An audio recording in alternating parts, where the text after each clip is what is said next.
Je suis habitué depuis des années à en prendre pour mon grade. Alors là, cette semaine, je me suis pris une lettre, une rafale du président de la Fédération française de rugby qui me fait l'honneur de m'allumer à côté de Bernard Laporte et de Guillaume Guiraudot. Voilà, alors, même si je suis habitué, et même si ce n'est pas encore un grand président de fédération de rugby, c'est un tout petit président de fédération de rugby, il faudrait qu'il comprenne une chose. Un président, c'est fait pour faire, un chroniqueur, c'est fait pour chroniquer. Et je fais attention quand je le dis. Voilà, donc il faut apprendre, quand on est président d'une fédération, à être exposé, à prendre des coups et à prendre de la hauteur, être au-dessus.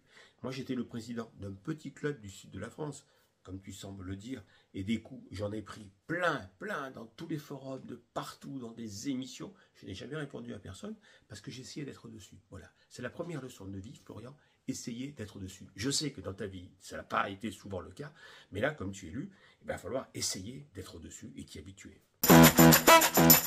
Alors, il y a un truc avec lequel tu commences à nous gonfler, le déficit. C'est une idée fixe, c'est une pathologie.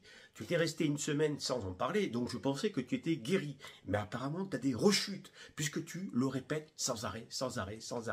Tu ne parles que des déficits antérieurs. Bon, peut-être bien, mais crée des richesses. Et écoute-moi, je vais t'expliquer. J'ai récupéré un club en Pro D2. Il n'avait pas de déficit. Mais simplement, il était en Pro D2 et il n'avait pas de projet, il n'avait pas d'économie. Je te jure que j'aurais préféré récupérer un club dans le top 3, comme l'est l'équipe de France, avec un déficit. Parce que c'est beaucoup plus facile de retrouver de l'argent. Quand tu es en haut, c'est beaucoup plus simple. Il y a une économie qui s'est créée, il y a un engouement et les gens ne vont pas lâcher que quand tu es en bas. Sincèrement, j'aurais préféré. Ensuite, comme tu me parles de mes rapports avec l'association, je comprends bien que tu fais de la politique. C'est ton fonds de commerce, les associations, c'est eux qui votent pour toi. Au fin de toi, on va pas se mentir, tu n'as rien à cirer. C'est des électeurs, c'est des voix. Chaque fois que tu vas serrer la main, la louche, à un président d'association, tu fais la comptabilité dans ta tête en me disant une voix de plus pour l'élection. Mais entre toi et moi, Florian, tu t'en tapes.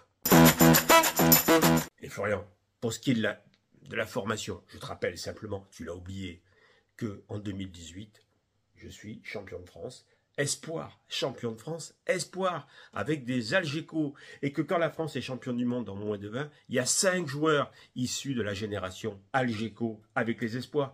Mais on n'en parle pas beaucoup, parce que comme il y a plein de titres avec les grands à côté, cela il passait inaperçu, on avait l'impression qu'on n'avait rien fait pour la formation. Champion de France, espoir, et 5 titres dans l'équipe de France des moins de 20 qui est champion du monde. Voilà.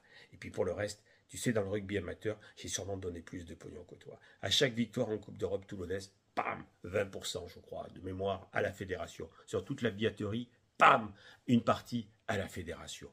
On n'a pas arrêté. Voilà. J'ai fait ce que toi, tu n'as jamais fait. J'ai financé avec mon argent le rugby amateur. Je ne dis pas ça pour t'inciter à le faire toi-même. Je sais bien. Mais bon, sur tout ce qui est rugby amateur, investissement, tu n'as rien à m'apprendre. Je crois que la seule chose que tu puisses m'apprendre dans la vie, et je serais curieux et que tu m'expliques comment c'est juste commencer quand on est avec des parents riches. Ça, je sais pas.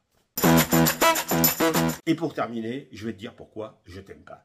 Je sais pas, toi, Florian Gris, que je n'aime pas, j'en ai rien à cirer. Moi, quand je parle, c'est d'une entité morale qui est représentée par une entité physique qui s'appelle Florian Gris, mais qui est surtout le président de la Fédération française de rugby, dont je n'aime pas le programme et je n'aime pas l'équipe. Mais toi, sincèrement, je n'ai rien contre toi. Moi, même pire, tu m'es totalement indifférent. Voilà. Inodore, incolore, invisible, Florian. Tu fais ce que tu veux, mais simplement comprends qu'il faut prendre de la hauteur dans la vie.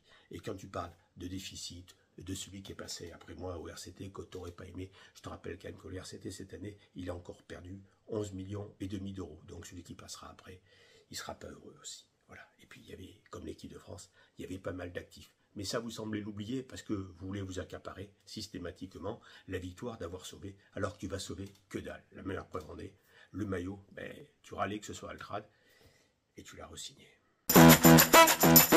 Je dois l'avouer, je me suis pris d'affection cette semaine pour Ronan O'Gara. Voilà, je vous ai dit parfois du mal de lui, mais là, le mec, il est remonté level maximum dans ma tête. Voilà, cette déclaration sur mes joueurs cette semaine était plus concentrée sur le prix de l'immobilier à l'île de Ré que sur le rugby, elle est magique. Bravo Ronan, c'est la déclaration de l'année et je ne te cache pas que je suis même un peu jaloux.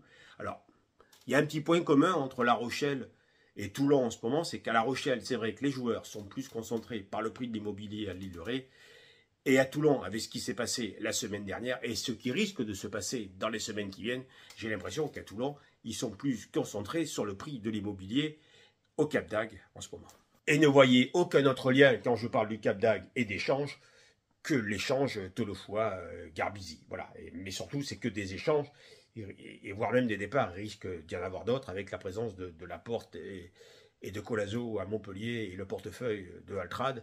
À mon avis, le prix de l'immobilier au Cap d'Agde, il va encore remonter. Voilà. Et ça va remonter, n'y voyez aucune autre allusion.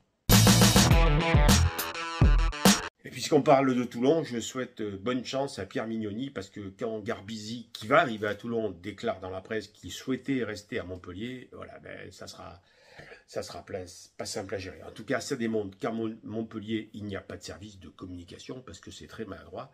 Et ça démontre aussi que peut-être parfois, ben, c'est pas plus mal qu'il n'y ait pas de service de communication. Et je parle de Toulon.